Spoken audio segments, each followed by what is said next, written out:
बहुत समय पहले की बात है। एक छोटे से गांव में एक पंडित जी रहते थे जिनका नाम था चक्रधर।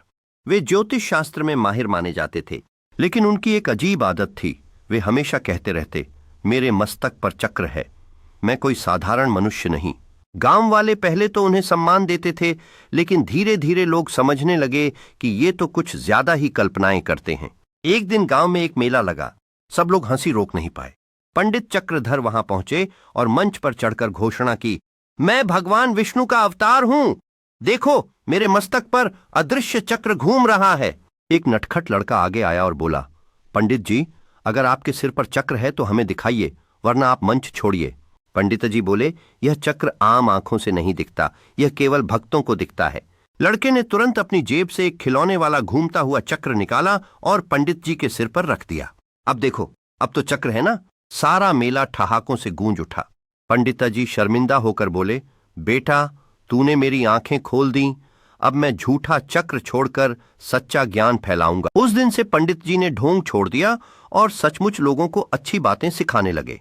शिक्षा का प्रभाव लोगों के जीवन में धीरे धीरे दिखाई देने लगा। झूठा दिखावा ज्यादा दिन नहीं टिकता और सच्चाई मजाक में भी सामने आ जाती है।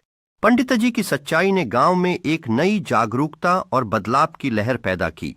गांव के लोग अब एक दूसरे की मदद करने और एकजुट रहने लगे। पंडित जी की शिक्षा ने बच्चों में भी आत्मविश्वास और जिज्ञासा को बढ़ावा दिया। अब गांव में हर कोई एक दूसरे की सफलता का जश्न मनाने लगा।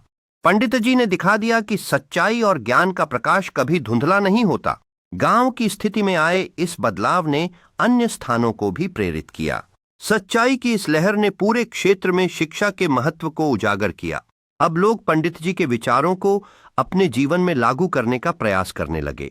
इस परिवर्तन ने गांव में एक नई ऊर्जा और उत्साह को जन्म दिया। पंडित जी की मेहनत और समर्पण ने सभी को एक नया दृष्टिकोण दिया।